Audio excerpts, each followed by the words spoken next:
Under Section 107 of the Copyright Act 1976, allowance is made for fair use for purposes such as criticism, comment, news reporting, teaching, scholarship, and research. Fair use is a use permitted by copyright statute that might otherwise be infringing. The views and opinions expressed in this video and on UMEradio YouTube channel are those of the host and or the guests and do not necessarily reflect the opinion of UMEradio YouTube channel.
Let's talk relationships on UMEradio.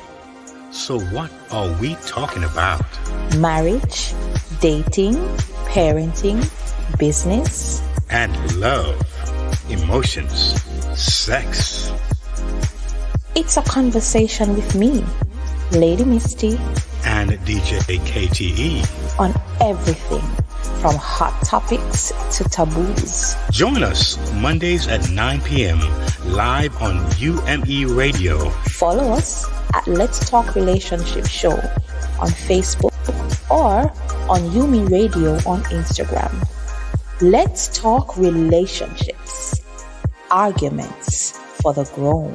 Get the UMEradio app to listen wherever you are. That is UMEradio, one word. UME Radio. Positive entertainment 24/7. Subscribe on YouTube and click the notification bell. Hey. Good night, everybody. Good night. I'm Lady Misty. How are you? Hello. All right, we are back. I'm not We're bad. back. How are you? I am doing fantabulous. Had a very interesting weekend. Great. For some weird reason, I'm Okay. just sweating. I feel this extra sweat coming on here, but I got my backup. I got a backup plan. You know what I'm saying? Okay, great. So if you see me wiping all night, it's just me doing my thing. You know what I'm saying? I'm just kind of sweaty right now. The fan is on. I hope it's not disturbing anybody, but I'm here to have a good time. So let the sweat roll. I'm excited. Yes. That's right. So, I am here with you. yes. I'm here with you. So, Lady Misty, I make sure I brought my cup of cool down, and I make sure I have my rag again, and because tonight may get a little excited, a little hot tonight. So in case it gets a little extra hot, DJ KTE is ready to rumble. Okay, ready to go. I think I have a bottle of water near me somewhere. But You know yes. what? Make sure you put ice in that water. Makes it to make it extra cool. You know what I'm saying? You just Make it may need. extra cool. Yes. I just may need it. Yeah, I'm So, telling you. greetings, greetings, greetings, everybody. We're here. Welcome back to the show. It's another Monday night, so it is time for LTR. Let's talk relationships. Thank you so much for joining us Uh-huh. here on Umi Radio. So, as you know, here we explore the dynamics and evolution of relationships, identify challenges, offer perspectives through transformative conversations. And this is all to inspire positive relationship outcomes in our communities. So, are you looking forward to a great show? Yes, I sure am. I'm telling you, man. We've And been of having course, some. we start. Yeah, Lady Misty, we've been having some great shows lately with some really exciting shows, man. Some with some real engaged audience here. So it's been great. It's been Listen, exciting. I tell you, Ah. that's right. So we start as usual with an attitude of gratitude. So we want to say a big thank you to all our partners, supporters, listeners, and viewers from all over the world. And I want to say a big shout out to all those who are in the YouTube. So, on my YouTube tribe, thank you so much for joining us, and over there on Facebook as well. Thank you Mm-hmm. so much for joining us tonight. Thank you for keeping our company. We are happy that you are here. So, we know you could be so many other places and Mm-hmm. in other spaces right now, but you've You're chosen here. to spend the time with us. Yeah, you're Yeah. right over here with us. And of course, we value your time. Mm-hmm. So we'll jump right into it. Thanks to our amazing and inspiring guests. Mm-hmm. But just before we bring them on to the panel and we talk about tonight's topic, of course, here are some reminders. Again, welcome to the show. This is Let's Talk Relationships here on Umi Radio. I am Lady Misty. I'm so sorry you can't see me. I think my internet works better when you can't see me. I don't know what's up with that. But I'm happy you can hear me. So Mm-hmm. I'm Lady Misty, and I am, of course, here with my amazing, amazing co host. The DJ KTE is in the house tonight. Yes. So I'm making up the live for you not being live in the physical part of it, right? So Oh, yeah. Oh, thank I'm you. You know, excited. I can't fly on one wing, so I know that. Uh, Yes. there you go. And it's September 13th, 2021. And the time is approximately 9:05 p.m. on a Monday night here in New York City. I'm excited. That's right. Yeah. That's right. That's right. That's right. Of course, you can listen or watch this or any other episodes later on. So you can listen to Yumi Radio on all major digital platforms, including our Platforms. app. Yeah. So it is app as umiradio.com. It's on the Apple Store or the Google Play Store. We can be found there. We can also be found on iTunes, iHeartRadio, TuneIn, Google, Podbean, TuneNews, Spotify, Stitcher, Player FM, and Listen Notes. Listen, we are everywhere, okay?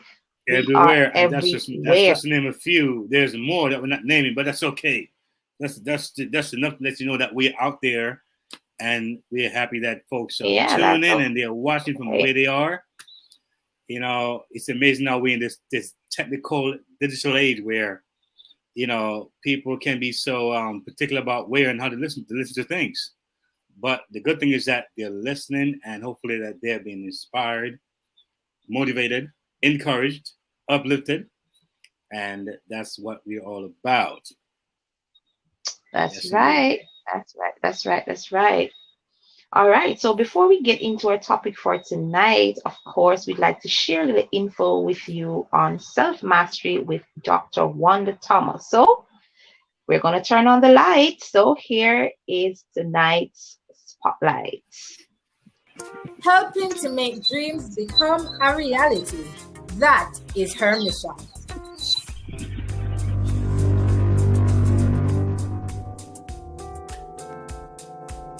Today, we are here to introduce you to a phenomenal woman of God, an ordained minister, counselor, speaker, licensed wedding officiant, a certified chaplain. She holds a doctorate in theology, master's in pastoral counseling and divinity, and a bachelor's in psychology, along with certifications in Christian counseling, mental health, adolescent behavior, and family counseling. So I'd like to speak to you a little about your work with families and couples. When I visited your website, greatwisdomunlimited.com, powerful name by the way, I learned a lot about you, and one of the things that piqued my interest was the term self-mastery. You help people master self. What does that entail? Well, first, before you can help anyone or make suggestions or advise anyone, you have to look at yourself in the mirror. Michael Jackson said it better, look at the man in the mirror. Before you can talk about opinions and judging others, you need to see where you stand first. Are you right within self? Not only your outer appearance, but your spiritual realm, your mind, how you react to life itself. How do you react to things that may affect you in a negative way? How do you handle those things? Whatever it may be, whether it's your intimate lover or just a child, how do you handle, whether a coworker? We have etiquette for everything. So how do you handle the worst of worst situations? So for someone to master themselves, you have to find you, what makes you tick. Who are you really? Until you really know who you are, you're going to struggle. You have to be transparent, and you have to really be honest with self. What do you like? What don't you like? What when this person say this, how do you respond? How do you feel? How do you react? And so you have to know self. I know me. I bind my tongue. Trust me. I bind my tongue at times because I want to react. What did God say? I'm reading this Bible over and over. I'm doing shows over and over, and I'm telling people and giving them advice, and here I am acting a fool. So I have to constantly revise myself, reposition myself. So when I give advice and opinion, trust and believe when I tell you, I'm giving it to you from my own perspective, from what I had to experience, and it worked. God worked. Not you, but God. Yes, we love our family and friends and all of this advice they give, but the key puzzle is God. And without Him, you're going to crash and burn. You can't do any of this stuff. Yeah, we have the skill set. God had blessed us. He said, I'll do this. If you just trust in me, trust in all your ways, lean not to your own understanding, I'll direct your path. All of those things are wonderful. Don't make them a cliche. Don't get the game crooked. He still gave us free will, and we still got to live in this world that is very negative. And so we have to pull out the best in us. So how important would you say self-mastery is for couples? Oh, wow. That is a big plus when it comes to couples. Depending on every situation is really different. A new couple, an old couple. The old couples, you've been in a relationship forever. You got to rebuild yourself. You got to redevelop yourself because you may be getting bored with one another. You got your new couple. They're now running on feelings and emotions and all of this infatuation, and they don't understand in a couple of years or whatever, that's going to die. You're going to have to reinvent yourself again because what got you there and what made you happy there, stuff's going to change. Life's going to change. Life changes happen, and it makes you reinvent yourself all the time. Indeed. So my final question is, how does someone book your services? call me up. Go to my website, send me an email. You can text me. You can call me. Thank you. Absolutely. Thank you so much for having me. You're welcome. You guys. Continue to keep up the good work. Thank you. You can contact Dr. Wanda Thomas at great, and that's GR8 wisdomunlimited@yahoo.com. Great Wisdom Unlimited @yahoo.com. On LinkedIn, Facebook, Instagram, and at www.great, once again, GR8 wisdomunlimited.com. Or you can call at 1732-900-7362. That's 1732-900-7362. Or email us at info@UMEradio.com. Until next time, I'm Trisha Gay Kelly. Hey America, this is Chaplain Wanda Thomas. Listen to Wanda Road to Success with Great Wisdom Unlimited every Sunday at 1 p.m. Eastern Standard Time during the Gospel Connection on WNJRradio.com, America's hottest web radio experience. This web radio program offers you information and tools that will help you to become empowered with skills for successful life outcomes. With so many different ways you can listen, you're going to love the way we sound. And now we're on Alexa. Just say, Alexa, play WNJR, be blessed, and get connected to us.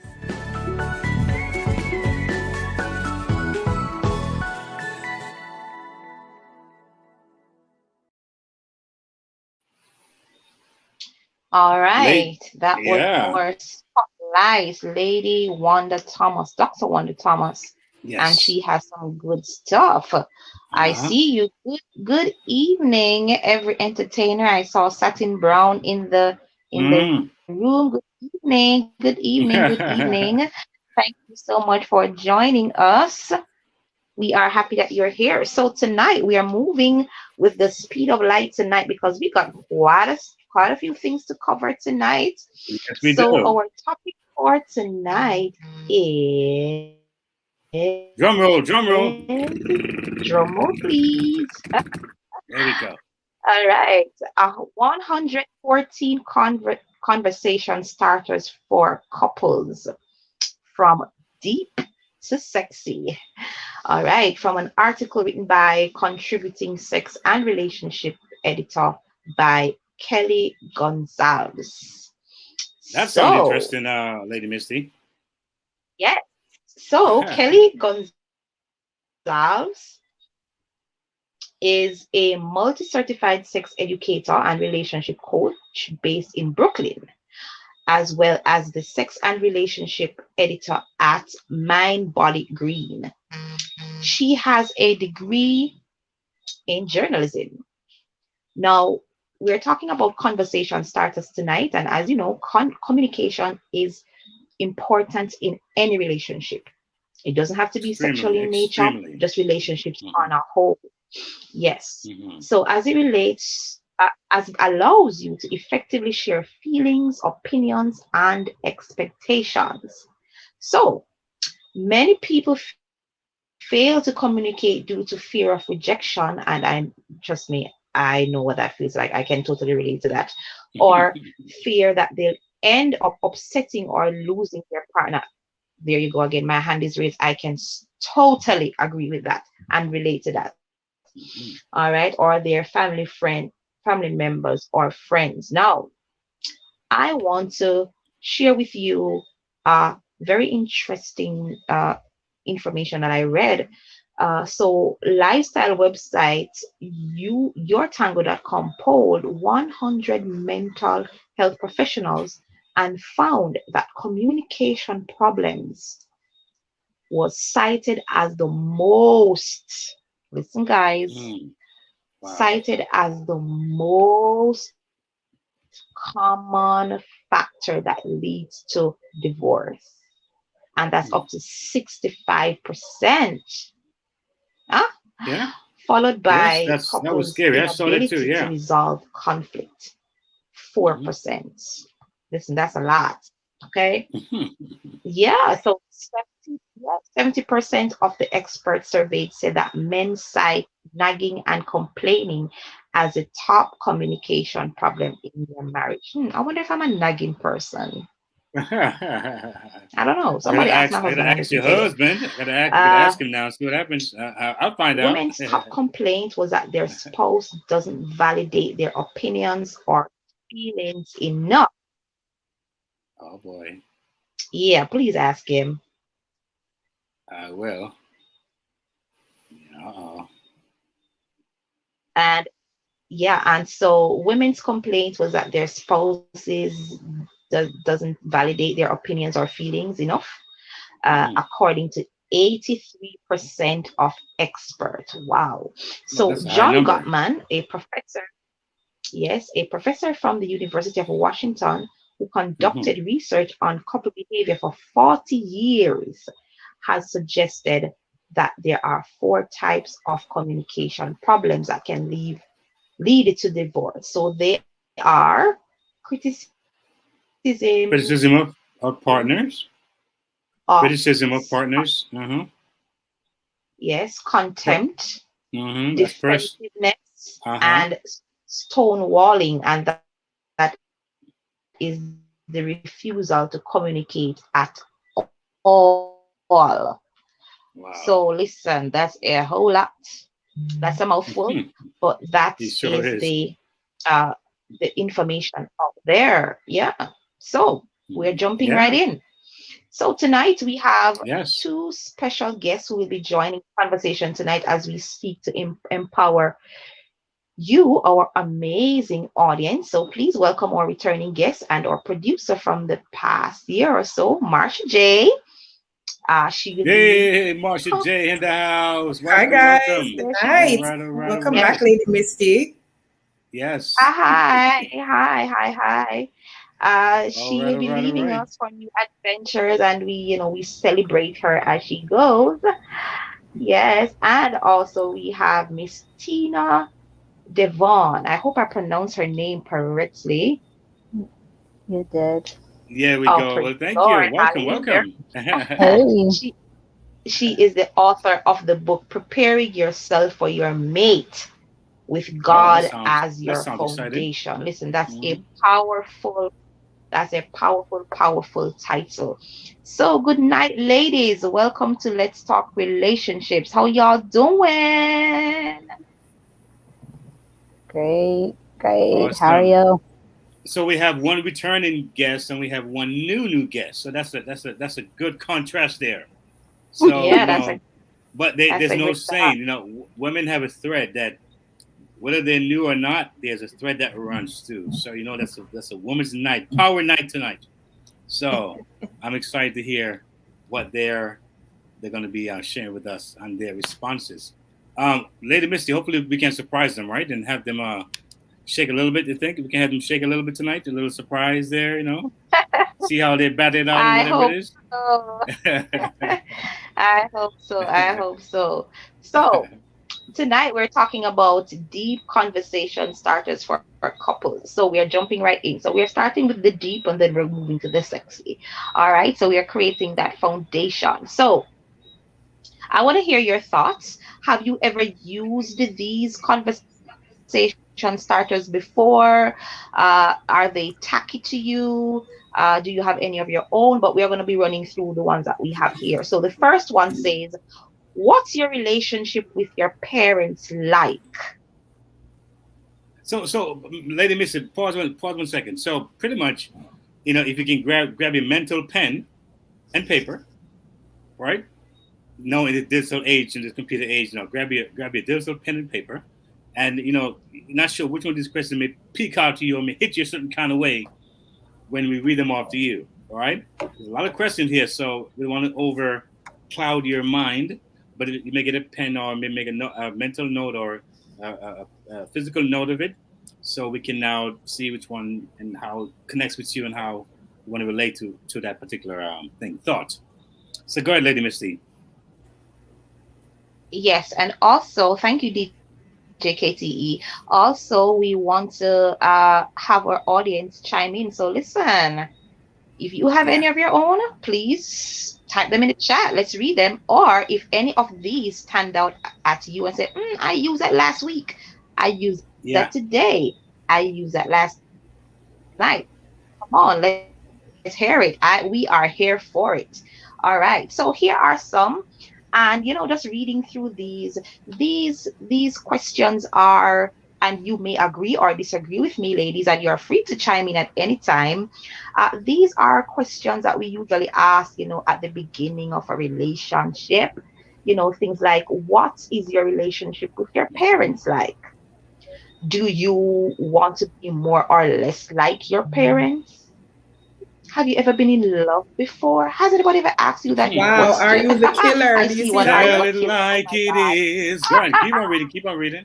Are you the killer? I don't think nobody, no killer nowhere is gonna answer this question honestly. Have you killed Nowhere. before? Oh boy. Have you killed it? Yes, I have. I've killed some mosquitoes. I'm killing mosquitoes right over here in Jamaica. All right. Yeah. So let me just read these, and then we will talk about them briefly. So we spoke about, what is your relationship with your parents like? Have you ever been in love before? Tell me a story of your first love. Is there a story there? Is there no story there? If you could make money doing anything in the world, what would it be? What would you do? Things you couldn't live without. You couldn't live without. Yeah. Okay. What's an article of, yes, you couldn't. What's one article of clothing you could never part with? Nobody has ever asked me that question ever. All right. And who's someone in your life that you really look up to? What's one of your... Oh yeah, read them all. Okay. I hope they can remember all of them. Because mental note in the pen, so you can Yes. so you just stick the pin at the one that jumps out at you. So there here's you go. one. Here's one. Have you ever hurt someone and deeply regretted it?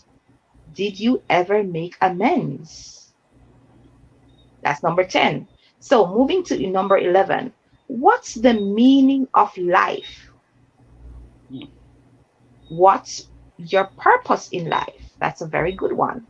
Do you believe in the afterlife? That's an interesting one as well. I like that. Yeah. Do you like your life right now? If not, what's keeping you from changing it? Now, what people have made you who you are today?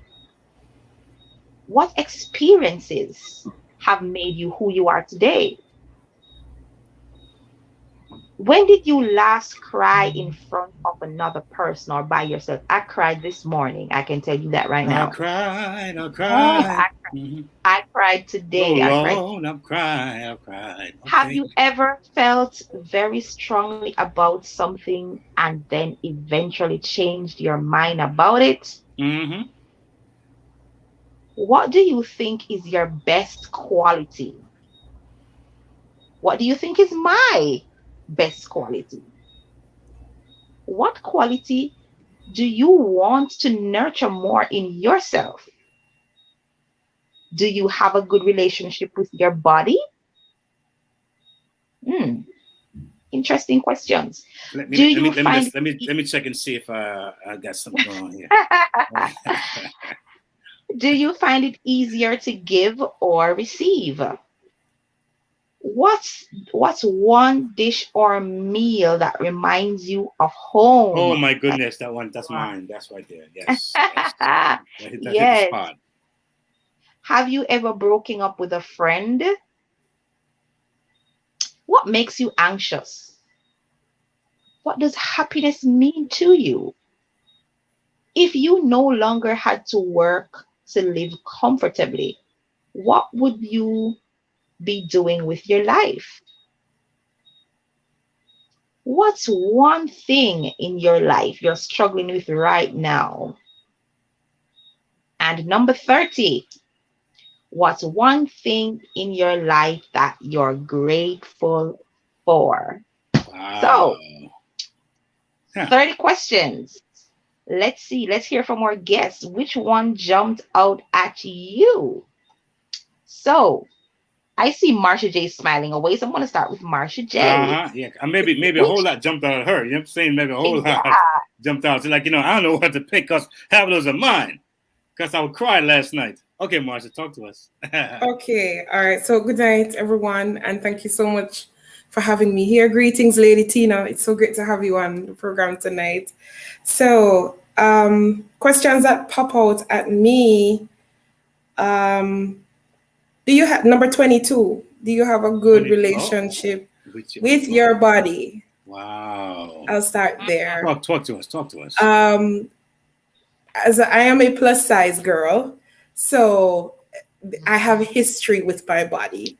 Okay. And I think now I'm at a place where, I am, it's more about acceptance. It's not about being the skinny girl or, it's loving yourself where you are and making sure that inside you're feeling super great. So I think now where I am now versus where I'm coming from, I'm way ahead. I'm way ahead and I'm loving it. So Marsha J, would you ask a question to a partner? Are you comfortable with my body, with my look? Actually, I have asked that question during the period I was dating. And I had two experiences. One where the person loved my personality, but they quite didn't accept my body. What you say now? Right. And so, for instance, when we went out on a date or we were on a phone call, he would be like, hey, how you doing? Are you okay? Have you lost weight? Have you gained weight? That sort of conversation, which was very rude, if you ask me. But he was indirectly saying, listen, I like you, but I don't like your body. And for those ladies out there who experience things like that, it is a definite red light that you want to look into. I have experienced the opposite, where I've dated persons and they're like, oh my God, your body is just voluptuous and I love full-figured women and things like that. So, if the person you're dating doesn't accept you for who you are, where you are, even if you plan on going on a journey, then I don't think they're for you. Wow. Yeah. But Marsha J, I'd like, as this may sound, many women in particular struggle with their self-image, their bodies, their size. And of course, in a culture that's very hyper look, how you look and the body type and, your physique. So we know already it's a high sensitivity in that area. So it is. Yeah. So now, and it's funny because I've seen women who look great. I thought they were great. And they still were like more and more. It's like more and more, chip me down more, cut this. So I'm like, it's fine. And somehow in their minds, it just wasn't quite enough. So what you're saying there is actually, it's a reality for many people in relationships, in marriages. The people probably who have heard recently could have died because one spouse realized that, kept chipping away at this person's look and gain weight, eat this and do that, and the person could pass away. True. So it is for real. It's for real. Yeah. So yes, and I've seen it. I've witnessed it at restaurants too, where one partner is telling the other one, "Oh, don't eat that," or you're not supposed to be eating that because look at your butt, or you see you can't hold on the chair. I have heard it with my own ears, seen it with my own eyes, and while it is very disappointing, we need to really have that conversation with our spouses about body love, body love. Yes. Yes.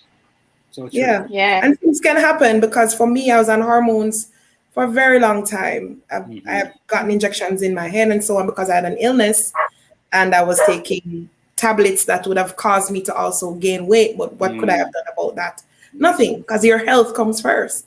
Wow. You understand? And all of these things make you have side effects and things like that. Mentally, yes, it does work on you. But if you don't have the support of people around, hey, we know this is happening. You can do this, love yourself where you're at, that sort of thing. And I've been very blessed to have people that say, girl, yes, in those moments when I felt weak, like, oh my God, I can't believe this is my size now.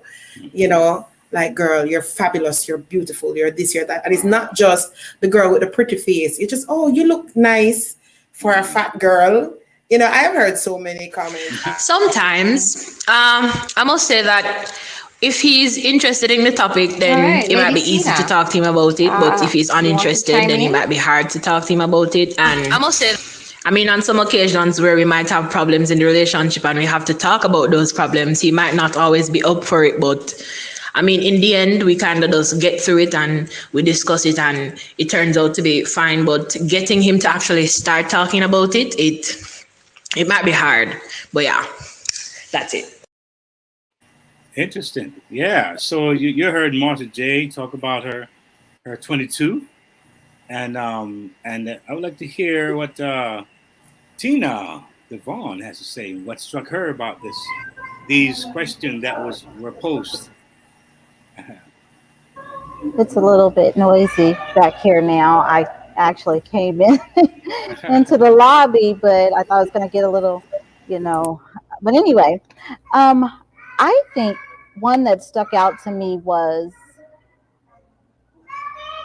one thing that I struggle with. One thing that I struggle with is actually receiving. I have an issue receiving. I am such a giver, and I've always been such a giver. It's just so hard for me to receive. Give me just a second. I'm just not sure. I've always, and I am great. And another thing that I'm grateful for, I am grateful for my struggles. I'm grateful for my ups. I'm grateful for my downs, because that is what formed my book. Yeah. Yeah. Wonderful. So in other words, you're flipping around those struggles. And many people don't. They actually stay in that place. And you hear books, and a lot of people have books inside them who might be watching now, and they might be looking at their story as if, wow, what do I have? But you have a story, and the story itself is to me, it's priceless. It's what we use to affect other lives. Yeah, and I can appreciate that. We have a lot of questions tonight, and we're gonna just go through them, and there are different segments here.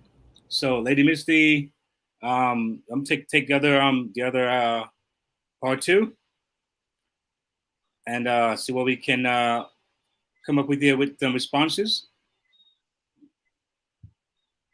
Lady Misty, yes, sure. Yeah. So let me just say part 2. I'm here. Yes. All right. I don't know. So part 2 says romantic conversation starters for couples. And the first question is, what initially made you interested in me? Number 2, how did you know you were in love with me? Number 3, is there anything about a relationship that feels totally unique to us? Number 4, where do you see our relationship going? Number 5, what does marriage mean to you? Number 6, how do you feel about big proposals? I've seen some big ones in my days. 7, how do you think our relationship will change if we get married? That's a very common one. 8, what does it mean to be a good partner? Number 9, what's your love language? That's a big one. What's the most romantic movie you've ever seen? What's a song that reminds you of our relationship? Number 12, do you believe in love at first sight? 13, do you believe in soulmates? What about twin flames? Oh, that's a new one. 14, when we are apart, what do you miss most about me? 15, what's your most precious memory of me? 16, what do you love most about your daily life together? Number 17, what kinds of things will we be doing 10 years from now, 20 years from now in retirement? 18, and this last question for this segment here, for this particular part too. And 18 says, what would we do in retirement together? Okay, Master J. Lots of questions again. Anyone struck you?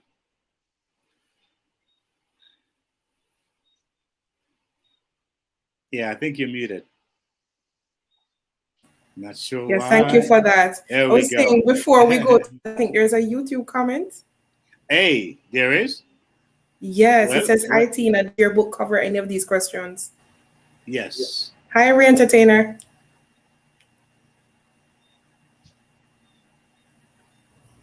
Hey, does my book cover some of these topics? Yes.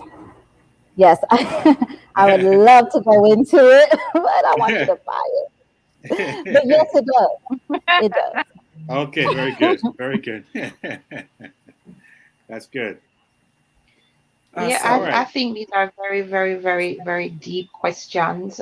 Valid, yeah. I think these questions are necessary, especially before. I think these are questions you should ask, like in counseling sessions and in sessions before you actually get married, because like one of my questions that jump out at me is your love language. If I don't know your love language, it's going to be hard for us to communicate on that kind of a level. So that's a very good question for me. That's quite a few questions jumped out at me, but that one jumped out at me. So let me hear from you, ladies. Marsha J, you're about to begin, so go ahead. Yes. I think the question that jumps out to me, is how do I feel about big proposals? I am tempted to acknowledge that what's on the screen. Satin Brownie, the last one is interesting. Definitely agree with that too. But number 6, how do you feel about big proposals? I don't think the marriage has to do with the type of proposal, whether it's big or small. You know, it's the value. The value, you know, are you really seeing me as the person for you? And what does the big proposal mean? I guess my mind kind of works a little bit different. Does the big proposal mean that you really love me as opposed to a smaller proposal? What does that mean? Because really and truly, it's from the heart. Because what if the person really does love you, but they may not have the wherewithal to grant a big proposal? What then? What does that say about us, about the relationship? You know, Satin Brownie says, privacy, I love privacy, no big surprises. And that's okay, and that's okay too. That's okay too. You know, I've done a few social events around the city, and seen some very tiny, small, almost insignificant proposals, and some extravagant ones. But it would appear as if the ones who are bigger is just an emotion that's so strong. They're trying to master emotion, how they feel about this person or this news, whatever it is. And I think most times, and I think at the end of the day, it's really about how they maintain their level of connection or connectivity during the relationship, because you have this big explosion and then it kind of dies over. So that's where I think people have to really look at how they continue on after those moments. But I've seen those, and I've seen small ones, and they're, if not careful, more significant. They have more meaning to it, more depth. You can feel it. But to each their own, I would say. So someone asking, how do I get the book? There's a question for you. Someone's asking, how do I get the book? Then we run into the Yes. Someone's asking, how do I get the book? Okay, I'm here. Tina. So you can go to Amazon. It's on pre-order right now. So it's on Amazon, and you just type in my first and last name, Tina Devon, and prepare yourself for your mate, and it'll pop up. Okay. Thank you. Have I ever found it hard to communicate with my spouse? All right, we are running into I think I have. Sometimes they are really hard to talk to. Them not take shot, them just don't want to talk about a certain thing, and you have to move on. And there are other times when it's easy for you to, just work your way in and talk about what you want to. But I have found it hard to explain myself sometimes, especially when I am uncomfortable about the situation. But I don't know how to start. I don't know what to say, and I don't want to upset him. So I have to think about it. Sometimes it takes days for me, and if it's a really hard topic to talk about, it may take weeks or even months. So really, I have had that experience. Interesting. Interesting. I've had that experience as well. I think I still do sometimes with my husband because I don't think he's very easy to talk to with some conversation. So it gets some working into no, and that's just the truth. So it takes, maybe not months, but a couple of days, probably a week before you get into the conversation. But hey. But listen, once you get into the conversation, it's important as well. You don't want to never have the conversation. Right. So and it's usually late, but it's important to have. Usually easier for me. I usually feel it better once the conversation is out there. Okay. I'm on edge and all of that until it's spoken about. All right. So we are moving with the speed of light and we're going into the sexy questions. All right. So let's see. And listen, before I go there, listen, these are questions that you need to ask, okay? I just wish that some of these questions somebody would ask me, okay? And I wish I had asked some of these questions. All right, here we go. So, what's your favorite parts of my body? What parts of my body do you want to explore more? What parts of your body do you want me to explore more? What's the hottest memory you have of us? If you could live one of our sexual experiences, which would you choose? Okay, I was just thinking about one. Okay, all right. But I'm not going to tell you guys. Okay, so which is better, morning sex or sex at night? I think morning sex is better, but that's me. All right. So what does it mean to be good in bed? Fast or hard or slow and gentle? What's the hottest sex position? Well, to you, sex position that's most likely to make you orgasm. And I see the people out there just all getting flushed and all that. But don't worry, these questions you've got to ask. Okay? Now, where is the wildest place you've ever had sex? Can I tell you guys? No, I'm not going to tell you guys. No, I'm not going to tell you my business. All right. What would be a really hot place for us to have sex? Now, how would you feel about people watching us having sex? What's your go-to masturbation routine? If you masturbate, if that's a thing for you. Yeah, I can't tell you either, Trisha. I see you're coming, and I can't tell you either. Okay, the internet will just shut down. Okay. Oh Lord. So, what kind of porn, and this is if you're into porno, what kind of porn turns you on? What's your dirtiest sexual fantasy? What's a very ordinary thing that just really turns you on? I can tell you that when a man smells good. If a man smells good, oh my God. Okay. All right. This is not about me. All right. So how do you feel about being tied up or tying me up?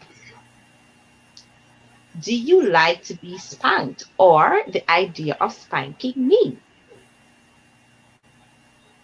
And number 20, what would you like to see me dressed in on a special sexual occasion?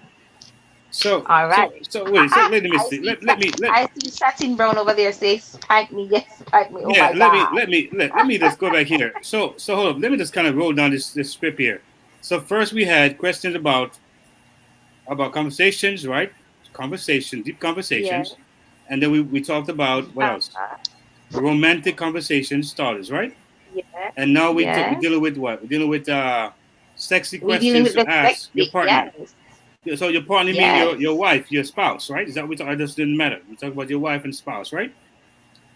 Because as I heard you read these questions, Lady Misty, what came to mind was that I work in a high school, and when I came from Jamaica, I was about 15 years old and started high school. I was a country boy, totally sheltered. Practically born in church. Didn't know what most of these words were or things were. And so when I went to the high school in the city, I'm seeing everybody with a date, the girlfriend. I'm like, what is this? But I'm thinking, they're not married. Why are they kissing and doing these things? I'm going down the hallway and I'm seeing flashing stuff happening, and it got even worse as I came a little older. Got a little older and was now in a year later on in the Bronx, in another high school. And everyone has their phones. What was being shown in the hallways. And I also see girls from church who apparently didn't know much about these things were being exposed. Sudden camera flashing, phone screens showing stuff, even to staff, out of the blue. Sexy images, naked people. I'm like, what's going on? So the reality is that these questions here that we're asking, it is so prevalent within our world, in our school system, and these are considered minors. They're asking this question. They're sending, what's your favorite position? What is this? What is that? That's true. And our kids will go to church. That's true. Sadly enough, what is quite unfortunate to DJ KTE. What's quite unfortunate too is that many of us adults in relationships and so on don't ask these questions. All right, but our young people ask each other these questions in relationships. Yes, they do. And so those of us who are in marriages and those of us who are in long-term relationships, we don't ask these questions, and then no, I may like something, you don't like it, and so it creates a rift, or it causes problem. But none of these questions were asked. I see Satin Brown talking about divorce courts, and questions are important. Questions and actions are different, and that is so true. Yes, and I saw a question on YouTube as well. I think it was every entertainer that was talking about at what stage we ask this question. If your husband is a pastor, if your wife is a pastor. I mean, it doesn't matter what you do in life. These questions are important because, to me, that is a job. Okay, you're not married to the job. You're married. Yeah, I think you broke up a little bit there, Lady Misty. But Marsha J, as I was watching and I saw you expressing in your face, I heard the words, huh? What is Kristen coming from? It was like I'm a woman of God here. I don't come for to ask this question. What are you asking here? I read your thoughts. Now tell me, am I right or am I wrong? Tell me something more. Talk to us about this question. Tell me what you think. Before we even go there, Keith, we I think we have a vox pop. So let's go to the vox pop and cool down and then come back. There we go.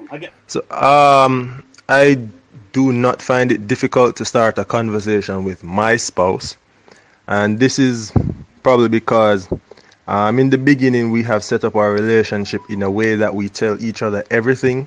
Whenever something is bothering us, we talk about it. If we have an issue, or if we have a problem, if we have a suggestion, an idea, whatever it is, we have set up our relationship in such a way that we come to each other immediately and talk about whatever is on our minds, and we express ourselves and we come to a conclusion.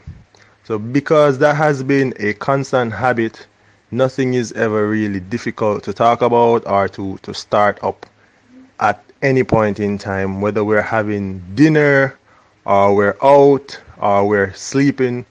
At no point in time is it ever difficult or challenging for us to start a conversation. Interesting, Vox Pop. All right. So there's a question in the comment that actually caught my attention from every entertainer, and They said, seriously, how do I ask these if my husband is a pastor? Unfortunately, people tend to think that pastors don't have feelings. My dad is a pastor. I have dated pastors. But the truth is, people are people first before they're anything else. And I do believe that if you are working on being close or have intimacy on any level, some of these questions are bound to come up, and you should be in a place where you're comfortable with each other to have these conversations, especially closer to marriage or within premarital counseling, things like that. Whatever the boundaries are, you know what the boundaries are, or decide what those boundaries are. But it shouldn't be that, because the person is a pastor, you can't have that conversation. Then that doesn't, I'm not even sure what to think about that, really. Wow. Tina, any thoughts? I couldn't really hear her because it was going in and out. Yeah. I think I saw the question. It was saying, how do I ask these questions if my husband is a pastor? Is that what we're talking about? Well, that came up, yeah. Mm-hmm. Oh, okay. Okay. Because, hey, I am a woman of God, and I was looking at these questions, and I'm like, okay. And the first thing that came in my mind was, my body is a temple of the Holy Ghost. So, my body is sacred. And I believe when God puts two people together, then we will, like going back to the love languages, we will configure those love languages together, because in a relationship that God puts together, I believe it'll just work out.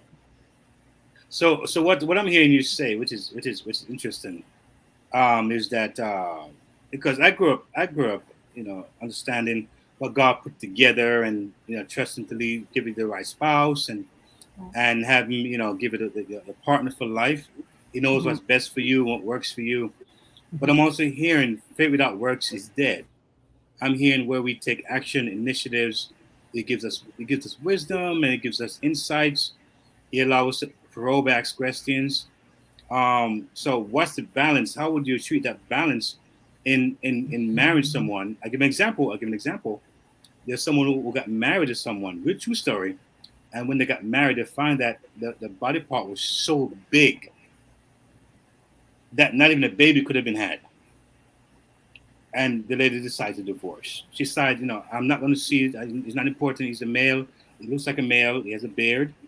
I don't need to go down there. He's a man. But when they got married, it was so huge that they could not have intercourse. Wow. Okay. Yes, true story. And it's, some are more unheard of, but it actually happened. So if they had only maybe looked into that area of it, whether it was a controlled environment or not, then it might have avoided that situation. Yeah. But how would you treat the conversation and what's appropriate to even ask? As you mentioned, the body of Christ, opposed to just let things go until you get married, trust God, and just he'll, is that what you're saying? Or it doesn't work like that. We have, oh gosh, I don't want to tell everything that's in the book. So no, there's a tip. There's a tad bit of it. Okay, just you have to ask questions. And when you ask questions, you have to ask them in wisdom. Yes. Okay. We use wisdom in everything. And plus, us being Christians or whatever whatever relationship we have with God, we have discernment. And we know when a person's telling us the truth. We know when a person's telling us a lie. But when God puts something together, this will work out.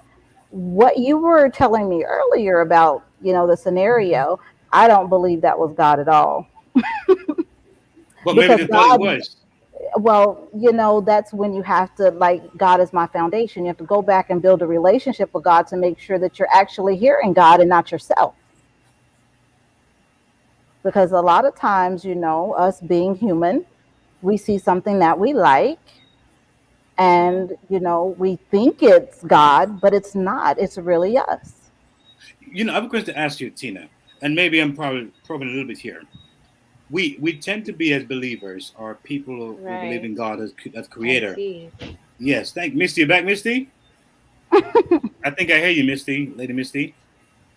Yeah, we tend to think that when things come out in the positive way as we see it, it's God, but it comes out in a negative way, it's not God. And so it's a bit of a,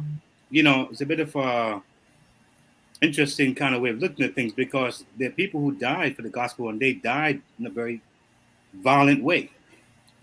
Some were the disciples where head was cut off, and thinking I'm serving God and why am I cut off?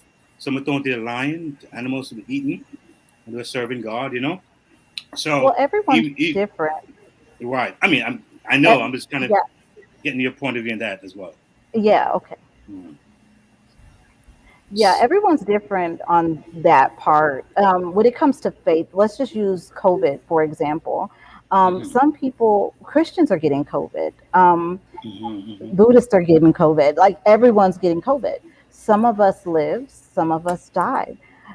Some of us are healed. Some of us are healed on the other side. That's what I believe as a Christian. I believe that either way, God's going to heal you. Either it's with him or it's on earth. Interesting point. Well taken. Any thoughts on that, Marsha? You want to chime in there a little bit? Definitely agree with. Yeah, I know my audio is going in and out, but I agree with Lady Tina there. Definitely time and place for everything, and you have to be very measured in what you answer, because you don't want to start something up that you can't cool down. Just saying. Oh, watch it now. I hear you. Understood. Right. Yes. And I think we're going on to part 4, Keith. I think we are. I think Lady Misty's having some difficulty here, but let's try to move on. Hopefully she'll. Sure. Would you mind me doing the honor of reading? You know what? That'll be cool. I would like that. Go right ahead. Okay. So for this last section, we have funny conversation starters, right? So question number 1, what reality TV show would you be on? Number 2, what's the worst or weirdest date you've ever been on? 3, what's the weirdest thing that's ever happened to you while having sex with someone? 4, if you were an animal, what kind would you be? 5, who is your celebrity crush? 6, who was your celebrity crush as a teenager? I could think about 5. 7, what celebrity would play you in a movie about your life? 8, what would be the title of your autobiography? 9, what is your soul age? Interesting. 10, have you ever dated someone who was a bad kisser? 11, do you have any moves when it comes to flirting or dates? 12, what was your first email address? Interesting. Yes. 13, do you believe in ghosts? 14, have you ever had any unexplainable or supernatural experiences? 15, if you are a social media influencer, what would you be known for? 16, when and how did you first discover masturbation, if you ever did? 17, what's something you were weirdly into for a very long period of time? 18, would you survive a zombie apocalypse? What is question? No, I would not. I think we have Lady Misty's back. Awesome. Lady, I can hear you. I'm back. Oh, wow. It's funny. I'm reading all these right here, and it's like, what I like number 9, if I can say that. It said, what is your soul age? And it's funny because when I was younger, they said I had an old soul, right? But now that I'm older, I feel very young. in my soul. Like I feel very young, like a kid sometimes, you know. And I guess working in the high school for so long, you know, around these young kids, you know, they kind of rub off on you, you know. They're very energetic and always, you know, in this hyper thing going on. So that I feel very young in my soul, even though I'm not a teen anymore. Much way past that. What do you say, Tina? Anyone strike you? Oh yes, the supernatural experiences. That one struck me because I've had quite a bit of those. Oh, Uh-oh. talk about it. Tina. Okay, like being a prophetic voice, you go through some things in order for God to train you and teach you on how to use your gift. So, I am a seer, so I have visions and I have dreams. So I have actually seen, well, I haven't seen, I can't say I've seen a ghost, but I've actually had an experience where I was laying in the bed and I was sleeping and I woke up out of my dream and I could see my body on top, my spirit lift out of my body on top of my body. And I could see spirits around my bed.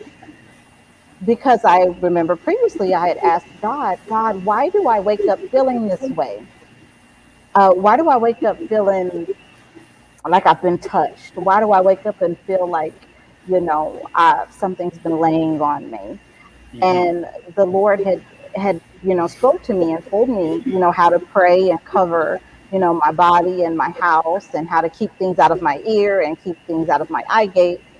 And just one night I had that dream and God showed me the spirits that were actually around my bed trying to, you know, touch me at night.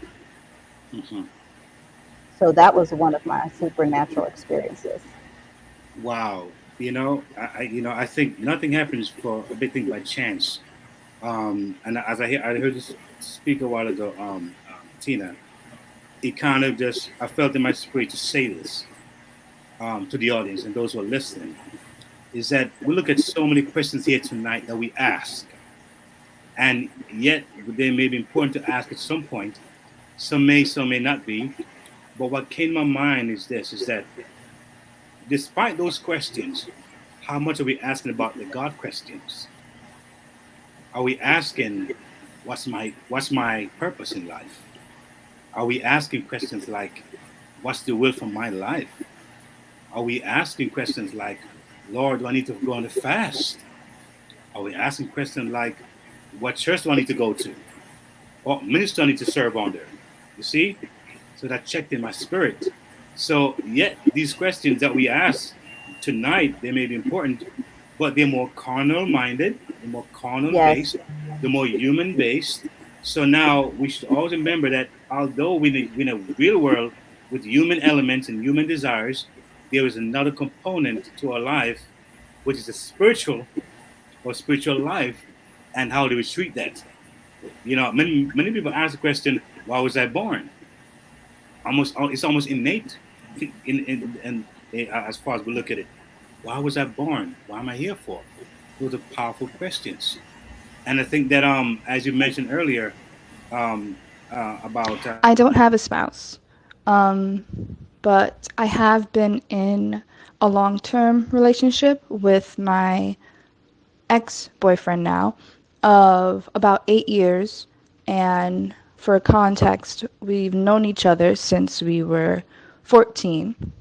Didn't date from then, obviously. And he's my best friend. And with that being said, there have been numerous times of us having a conversation and starting it. And what we both subconsciously did, I guess, is when we kind of had a hard time, we both kind of backed away and paused before we had that tough conversation, him mostly, before to bring it up. So when we took time away, and we'll say like, okay, we're not going to talk about this until 1 day or 2 days or 3, whatever. No more than 3 days, actually. No more than 3 days we'll have a discussion, because we did not want to start a discussion and emotions are high. And we wanted to make sure our emotions were, leveled and calm. And we just took each other, sat down quietly to the side, and he stated his argument, I stated mine, and where do we compromise? And are we able to see each other's views? And, okay, we move on, the next step, we squash this, let's move on, whatever we were planning to do or whatever. But we eventually had that conversation. And I think one of the biggest things is to not have ego take over, and for you to humble yourself and not put the I'm right, even though you may be right. Don't put the I'm right hat on when you're about to start a hard conversation. All right. Well, interesting. Before that box pop took place, I was going into a direction, but I'm going to ask Lady Misty. Lady Misty, Lady Misty? Hear me? I think are you back, Lady Misty? Yes, I'm back. Yes. I was saying that's the truth right there. A part of having conversations is being humble about it, and especially in conversations where it is a tough one to have with a partner or a friend, or a business partner, whoever, whatever relationship it is very important that humility takes precedence in that conversation. Yeah. All right, so we are jumping over to part 5. Yes. And this is our last set of questions. Let's go. So, do you want to have kids? Why? Hold on, Lady Misty, hold on. Tell us what these questions are about, though. Okay, yes. Put them into context. So this is to getting to know your partner better. Now, all the questions is about getting to know your partner better. Now, if you have been following our conversation, if you have been following the questions, you notice that we start out with the basic. Okay, so you just met a guy, you just wanted to know the basic information, about your parents, all of that. Then we moved into deeper, more romantic questions, because it is hoped that you would have, been in this relationship for a while, you'd have gotten to know this person a little bit better. All right. And then now you move into the hot stuff. All right. So you have been intimate with this person. You are now closer to this person. So now you ask those steamy questions. Now you're thinking about, okay, hey, I think I want to spend the rest of my life with this person. Or, I'm at a point in the relationship or in the marriage because, maybe you have been married to this person, but you really have never asked these questions. So it depends on where you are in your relationship. And so these questions right here are to get to know your partner a little bit better, a little bit deeper. So here we go. And if you're in a relationship right now, mostly a long-term relationship, because I think these questions we're going to be asking are for those who are in long-term relationships or marriages. If you have not been asking these questions, that's why we're here to help you at LTR. Okay, so jot the ones down that you think you need to ask. Okay, ask the questions. It's important. Yes. Yeah. So, do you want to have kids? Why or why not? What kind of parent do you want to be? How do you feel about religion? What was it like to grow out of your religion or grow into one? Depending on where you are. What's your best habit? What's your worst habit? What does a perfect marriage look like to you? Please excuse my dogs outside. What would you like your life to be like 5 years from now, 10 years from now? What do you want to do when you're retired? Tell me about your best friend. If you have a best friend, what are they like? And why are they your best friends? How important is sex to you? What do you need when you are angry, stressed, or sad?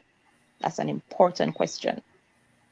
Could you date someone who doesn't share your political views? That's a good one too. What do you hate? What's your deepest insecurity? Are you a jealous person? Is jealousy healthy in a relationship? So, do you have a green streak? You may need to know that. What types of activity did you enjoy as a kid? Do you still enjoy them now? Or do you still do them now? What would you consider a perfect day? Tell me your life story. Do you believe in unconditional love? What are your dating deal breakers?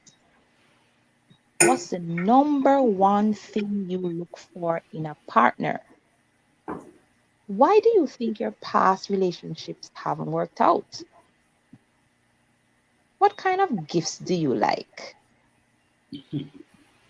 If you could live anywhere in the world, where would you live? What do you know about your family history? And number 28, last question for the night. What's something that you wish people would ask you about more often? Wow. All right, so there we go. Who wants to go first? Don't matter. I think I'll probably go first. Well, okay. Before that, I think we have some comments in the comment section. We probably go there first and then come back to us. All right. So we have some comments. Minister Shavani. All right. Let me yeah. Go ahead. Let me pull them. Let me pull them up. I'm sorry, Marsha J. So, Minister Chevanet, good night and welcome to the show. Let me see if I can pull them up because I wasn't seeing. She's saying good questions. Yes, they are indeed good questions.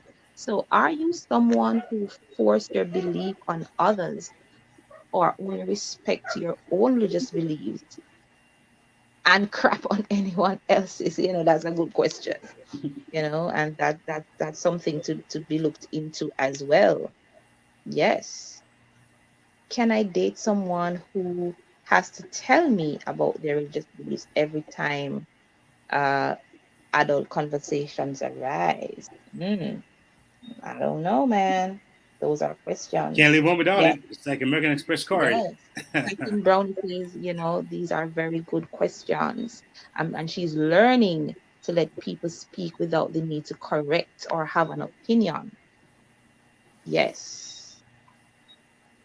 So, and over here on YouTube, every entertainer is saying that this is such judgment. I have my own spiritual awareness. All right. He also speaks about asking questions about STIs. Yeah. You got to go there. You've got to go there.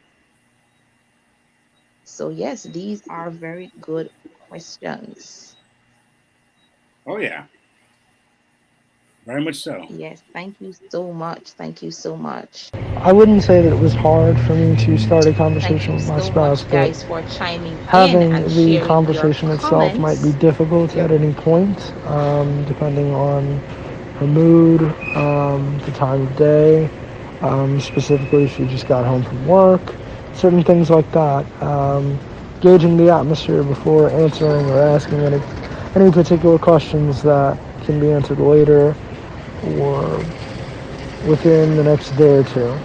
So it's always a judgment call on my end. Wow. All right. Marsha, you were saying?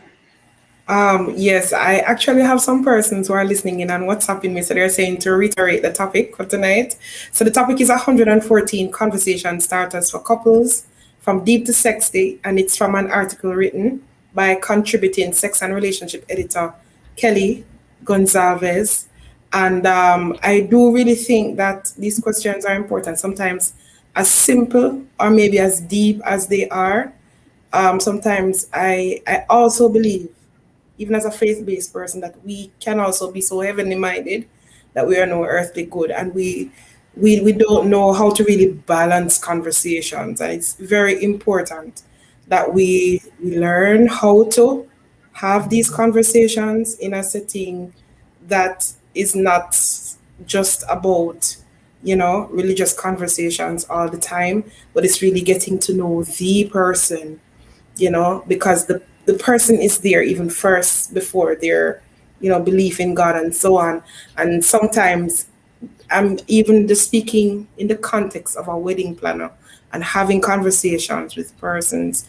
I realize, and this is just the truth, I realize sometimes that persons don't really know their partner outside of thus said the Lord, and it makes you wonder, like, but you are planning on getting married and you don't even know what their favorite this or that is. Like, come on, like, how are you going to effectively communicate if you don't dive into some of these? And I'm really thankful for these questions, actually. Comment coming in, good night. I want a list of these questions. These will help you make the important decisions. Can I spend the rest of my life with this person? Yeah, I think they're in the comment section.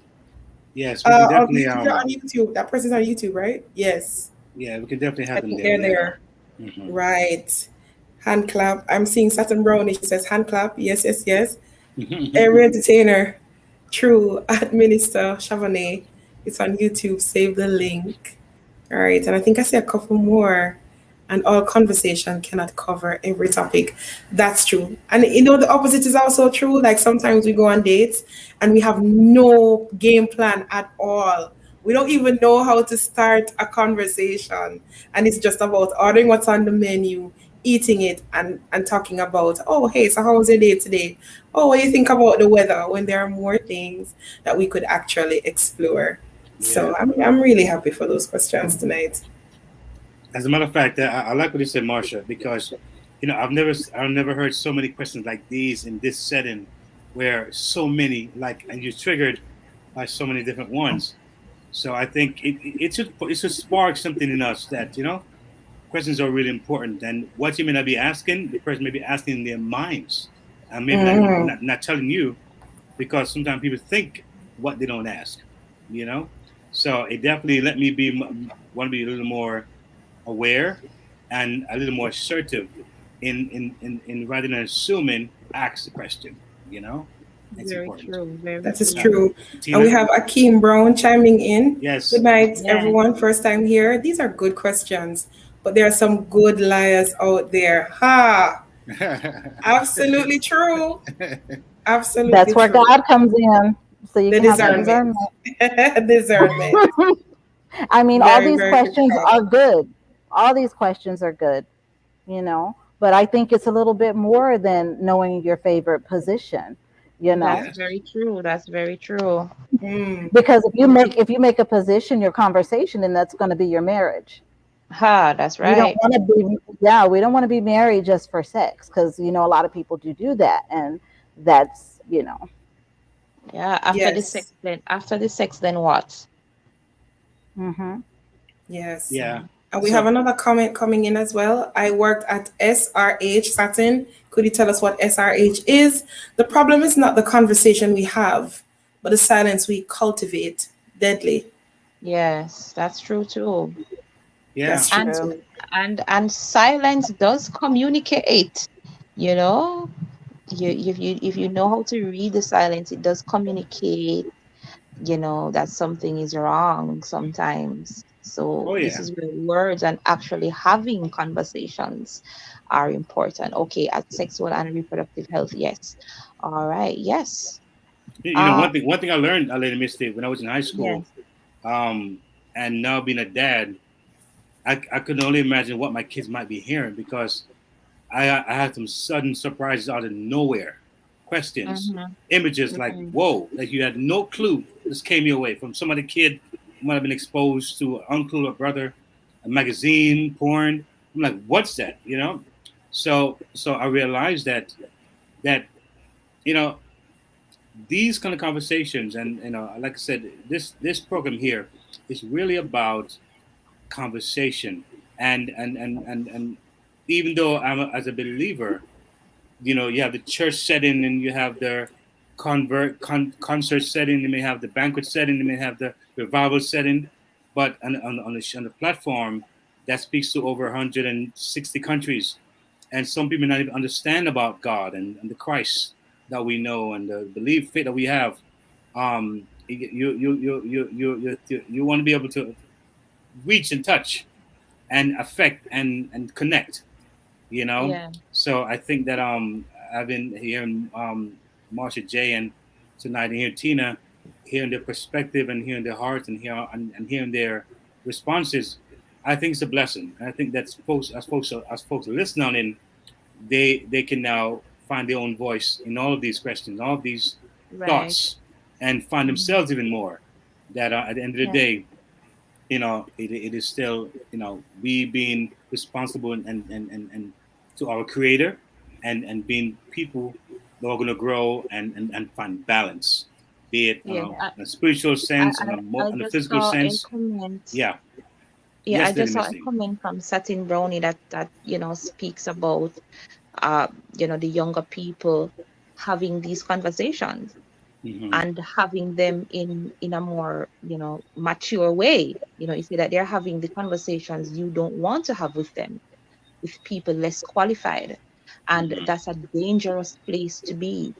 And one of the things one of the difficulties I have in Christendom is that while we want to keep it God-centered, because hello, we are we are Christians, and that is our foundation, and we have godly principles, and we follow that, and that is the basis of how we live our lives. But one of the hang-ups I have with Christendom, as every entertainer is alluding to as well, is that I don't know why we are so afraid of these conversations. I don't know why, because we are in the world, but we are not of it. But there are things that are happening in the world that we have to guide our young people and lead them in the right directions. And if they don't see us as people to have these conversations with, they are going to go to the people who are less qualified. And if they don't see us as open people, people that they can conversate, people they can expose themselves to say, hey, I experienced this. I'm not sure what it is. I don't know what it's about. Can you talk to me about it? Things like these. And outside of sex, which is, still in 2021, taboo. I don't know why, and outside of that, just the art of communication is something that we don't do well as adults, and as Christians as well. That's something that we don't do. And then when our children and our young people behave a certain way, or they communicate another way, then we're like, why are you behaving like that, and why are you shutting down, or whatever. But that's what they're seeing, that's what they're learning, because they are seeing that conversations, that's how results are. So the lack of communication and the silence and all of that, and our relationships don't thrive because it's hard to have a partner you can't talk to. Whether it's a sexual relationship or a business relationship, or just being a friend, or whatever relationship it is, it's hard to have that kind of person, and it's hard to talk to them. All right, trust and believe me, it's hard. Conversation is important. Yes, so it's very important. Satin Boni says Christians need to go through this self-awareness wheel. I sense, I think, I feel, I want, I do, see. And yeah, that's true. That's true. And awareness of self is important, because that is how you are going to know how to communicate. Once you know yourself and know and know how you communicate, then it's easier for you to communicate with other people. Interesting and True. fulsome conversation. Agree with you, Lady Misty. And the truth is, um, for young persons, what we knew at their age, they are so much more advanced now that they know so much more younger. Yeah. Younger, you know, because That's when I true. hear the conversations, you know, sometimes I'm in schools ministering and so on, and you really get real with them and you get them to be comfortable enough to have communication with them. It's a In your different level. mind, you're like, but when I was that age, I wasn't even thinking about that. Like, how did you get here? You know? I tell you, as an educator, as a teacher who are around the children, I always say that these children keep me trending. Okay, because I consider myself as a young adult, but they keep me trending because there are things that I didn't even know that they knew, and there are things that they're teaching me because I'm not, I'm not in their world. I'm not deep into social media. I'm not following it up like that. So they will come and they will say, Miss, such and such and such, and I'm like, when did that happen? And they're like, Miss, what rock do you live under? I'm like, so and they say like, yeah, I've seen this, I've watched these movies. I'm like, but hey, you have to be 18 older to do that artist. I'm like, come on, it's social media and all of that. So wow. But boy, I tell you, so Lady Misty, as we look to wind down on this segment, this show here tonight, and again, I truly thank Miss Tina Devon for being here. It wasn't a long invitation. It was very short time, and she really was gracious enough and kind enough to be here to share with her thoughts. So, if you can just speak to the audience, Miss Devon, just tell us a little bit about maybe yourself and that's pretty much what you think can come out of this show tonight that can be beneficial, they can pull from and just empower them themselves and as they move forward. Okay. So I am in pharmaceuticals. I've been in pharmaceuticals for 17 years. I have a PhD in psychology. So when I just want to say this, being a Christian does not mean that we're all heavenly minded. When it comes to my book, As God is Your Foundation, God should be our foundation, I believe, for everything. Because without a sturdy foundation, whatever you build on the foundation will fall. No matter if you're building a house, no matter if you're building a school, the foundation has to be sturdy. And my thing is, in the book, it's teaching you as far as getting to know who you are. In a relationship, we have all these questions, but the questions that we're asking, have we actually asked these questions to ourselves? Do we really know what we want? Do we have an education? What do we bring to the table? You know, a lot of things come in play when it comes to a relationship, not just sex. Sex is important. Trust me, it is. But sex will come. But how about when the sex is over? How about when you got to pay the bills? How about when you have children and your children grow up and they have to go to school and no one has an education? So, I mean, I love the show. It is opened my eyes because, you know, when it came to sex and y'all were talking about that part, I was like, ooh. I'm gonna cringe here. What's going on? Because I've been celibate for 7 years. And that is because I just want to keep myself for my mate. And a lot of Christians aren't celibate. Let's just be honest. A lot of them aren't celibate. But, you know, I just believe that these conversations are good. Everyone is not me. Everyone is different. Yeah. So, I mean, you guys are doing a great job. I just believe you should just incorporate just a little bit more of more sensible questions like, you know, hey, how about yourself? How about education? Where do you see yourself in the next 20 years? You know, things like that. And that's just my take. All right. All right. Well, I truly, truly thank you. Thank you for sharing with us. And again, you've been a wonderful guest, and I appreciate you. The book, I want to get it myself, and I hope that you and as a matter of fact, repeat where they can find your book again. So Okay. Amazon. Yes, just go to Amazon.com and just put in my first and last name, Tina Devaughn. That's TINADEVAUGHN, and preparing yourself for your mate, and it will pop up. Awesome. So again, thank you for being a wonderful guest, and Thanks for having me. Look forward to hearing more and more and more from you, Miss Tina Devaughn. I enjoyed everyone. Yes, and and come again anytime. You're welcome here. Okay, thank you. Yes. All right, I think I just received another voice note that I'd like to play from a listener. If we have time for that. Jane. Go ahead. All right.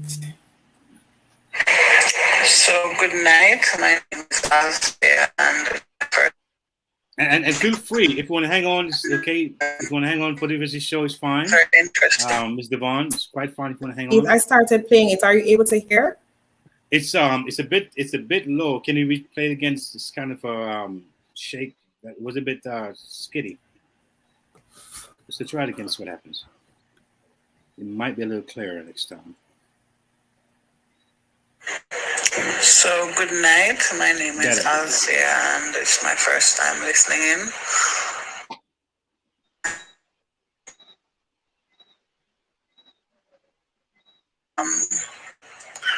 Pertaining to when you ask the questions, you ask your question, but not just ask your questions. You trust yourself. Always trust your instinct. I am married now, but I was single for a long time. And every relationship that I went in that wasn't right, I knew it. Sometimes I didn't listen. I didn't trust myself. But if you trust yourself, you will know. Trusting yourself does not mean that you will not get hurt. Trusting yourself does not mean that things are always going to go right. Trusting yourself makes you comfortable with the decision you make. The first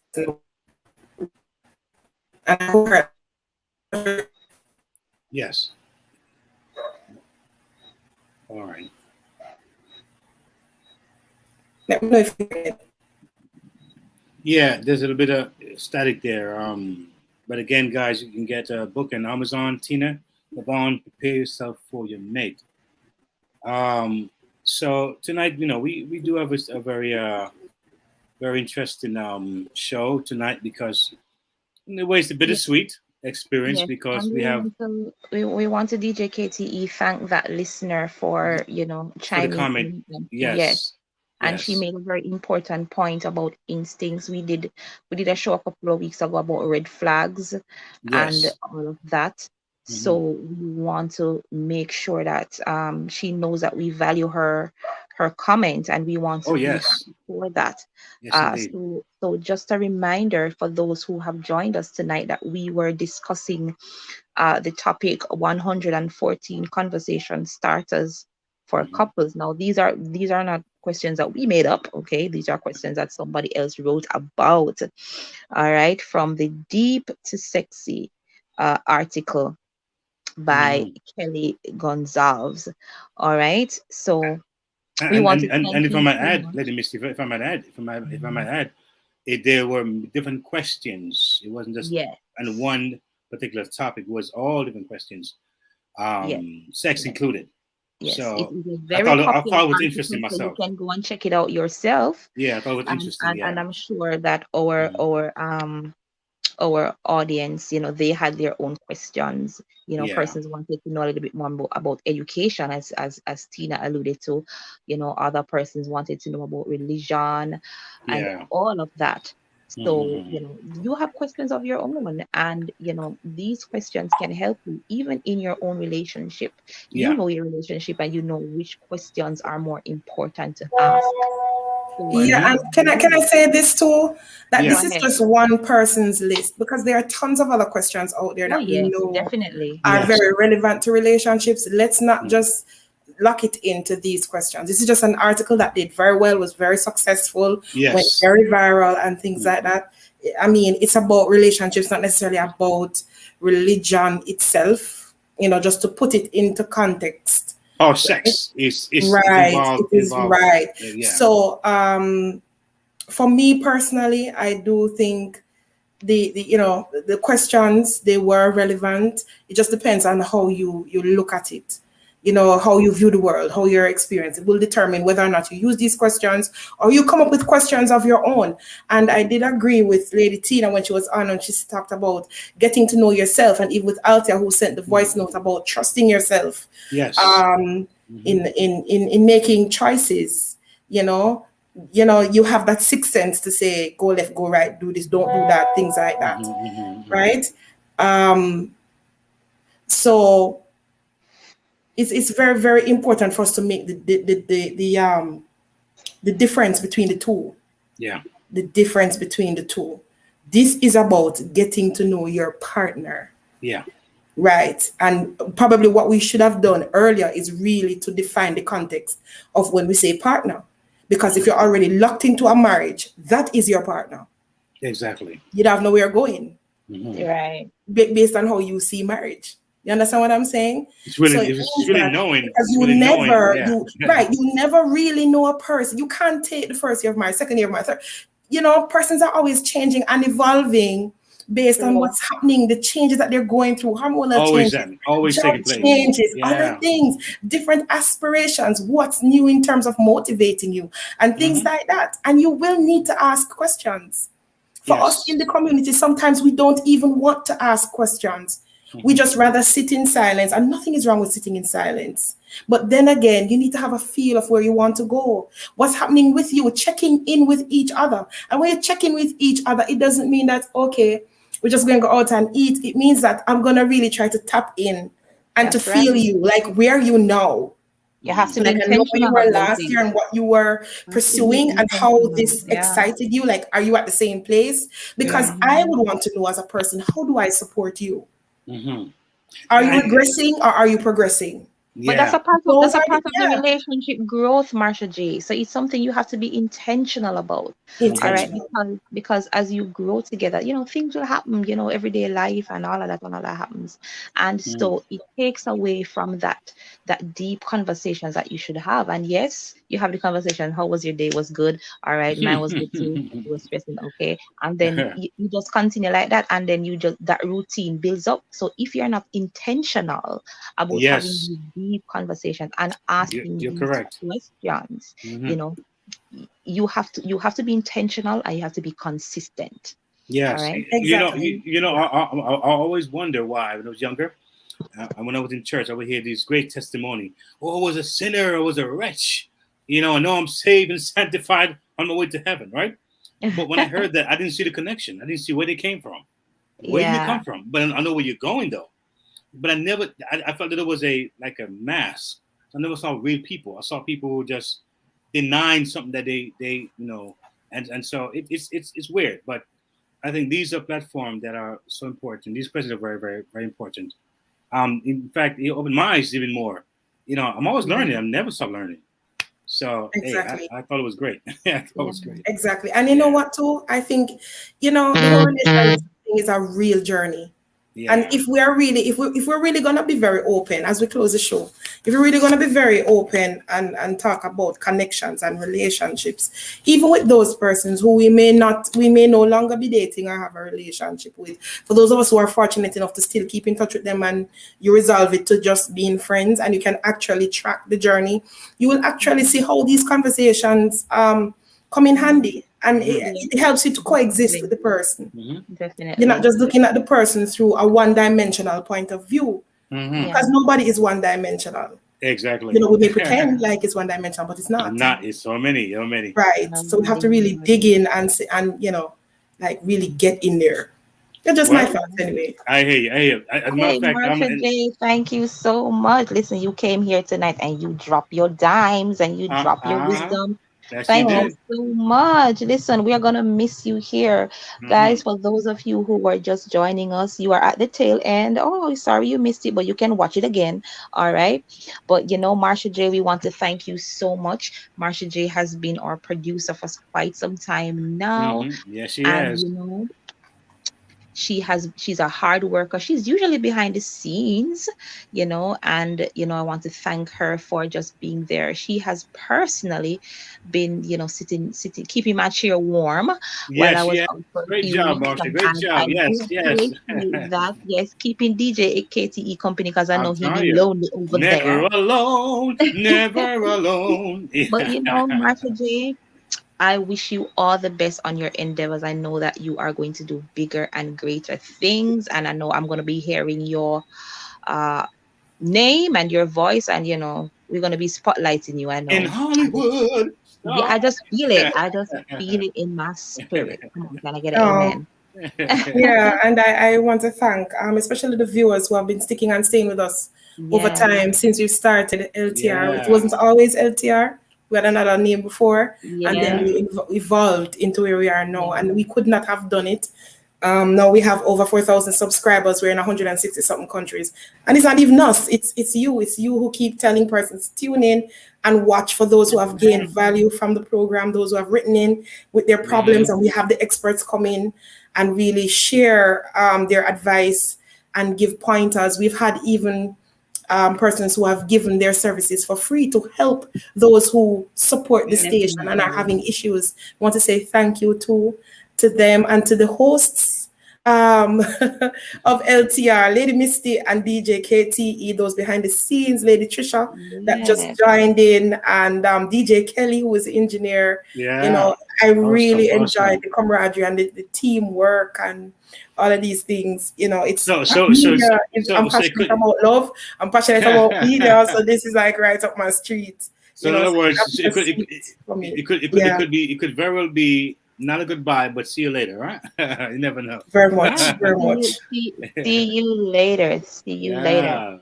All right. So to close out tonight, let me just say thank you all over there on Facebook, over there on YouTube. Thank you so much for joining us tonight. It was indeed a fulsome night. Great conversation, great questions, great engagement. Thank you so much for chiming in. To close us out tonight, I'm going to be sharing a poem with you. It is called Desiderata. I hope I pronounce it properly. It means all things needed or wanted. All right. So I want to share this poem with you. It is from the early 1920s. It is a prose poem by the American writer Max Ehrmann. And it reads, "Go placidly amid the noise and haste, and remember what peace there may be in silence. As far as possible without surrender, be on good terms with all persons. Speak your truth quietly and clearly, and listen to others, even the dull and ignorant. They too have their story. Avoid loud and aggressive persons. They are vexations to the spirit. If you compare yourself with others, you may become vain and bitter.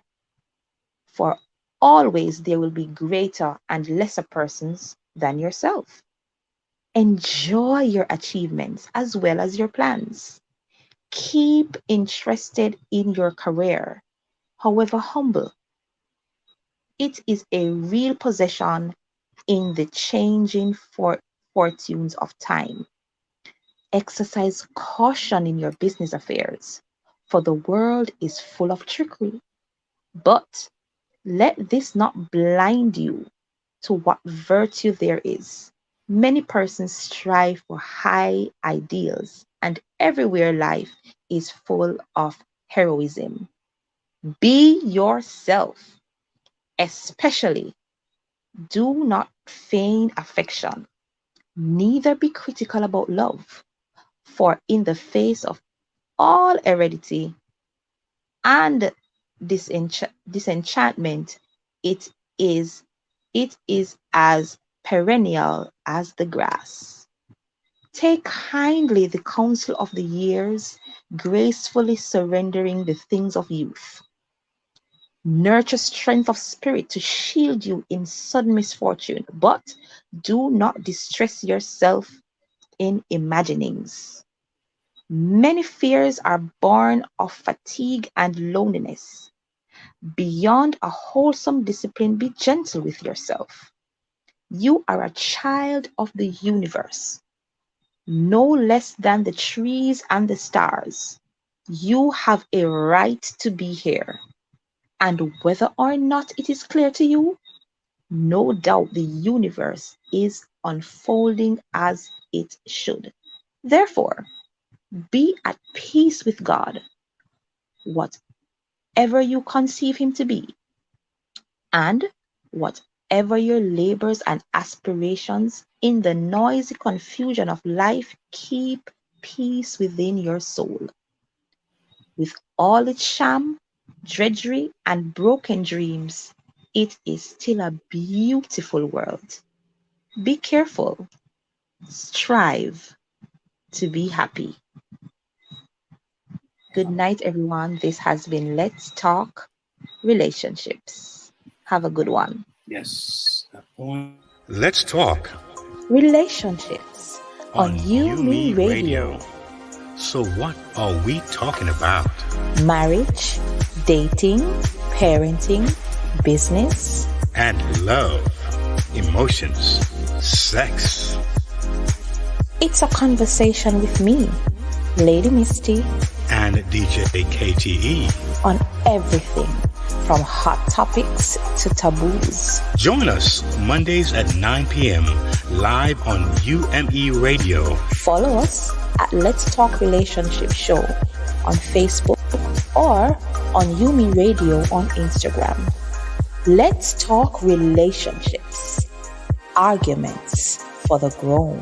Get the UMEradio app to listen wherever you are. That is UMEradio, one word. UME Radio, positive entertainment 24/7.